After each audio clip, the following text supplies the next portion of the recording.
Division corporator అయిన 14వ division corporator K బాబు గారి ఆధ్వర్యంలో ప్రకాష్ నగర్ లో ఉన్నటువంటి స్ట్రాంగ్ వాటర్ డ్రైన్స్ ఎక్కడ కడుతున్నారు, దాని తర్వాత ఈ 15th ఫైనాన్స్ రాబో కాలంలో ప్రపోజల్స్ ఏవి పెట్టాలి అనే ఉద్దేశంతో ఈరోజు బార్మింగ్ డిస్ప్లే ప్రకాష్ నగర్ సంబంధించిన కట్ట, అలాగే మన ఏఎస్పీఐ నగర్ ఆర్ట్స్ కాలేజ్ జరిగింది.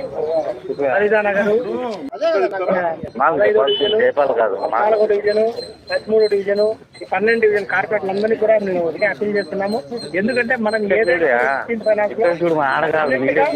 స్ట్రక్చర్ రోడ్లు కాలంలో కానీ వాటర్ అన్ని కూడా మనము దాంట్లోకి పోవాలన్న ఉద్దేశంతో ఈ రాబో 15th ఫైనాన్స్ లో దీనికి 90 లక్షల రూపాయలు డ్రైనేజ్ అవసరం అని చెప్పి అధికారులు గుర్తించడం జరిగింది.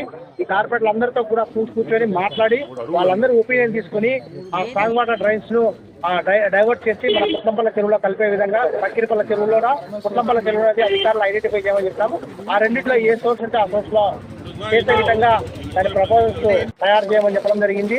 దాంతో పాటు ఏదైతే మన మన ప్రకాష్ నగర్ కట్ట ఉందో కట్ట మధ్యలో ఉన్నటువంటి రూమ్ కార్ దగ్గర వాళ్ళు వాన పడినప్పుడల్లా కూడా మోకాల్లోకి నీళ్లు వస్తున్నాయని చెప్పేసి ఆ కార్పొరేటర్ గారు చెప్పడం జరిగింది.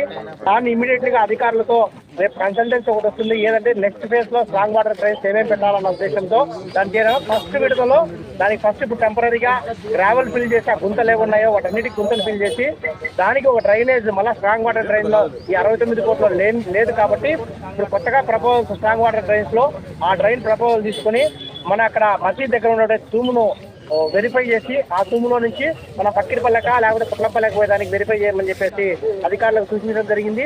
రాబో కాలంలో ఖచ్చితంగా ఈ 15th ఫైనాన్స్ నిధులతో మనకు వచ్చే నిధుల్లో ఏవైతే పర్మనెంట్ గా సొల్యూషన్ ఉంటాయో వాటన్ని చేర్చే విధంగా మా కార్పొరేట్ల అందరి సహకారంతో కడప నగరంలో అన్ని మౌలిక వసతులు కల్పించే విధంగా చేస్తామని చెప్పి తెలియజేస్తాం.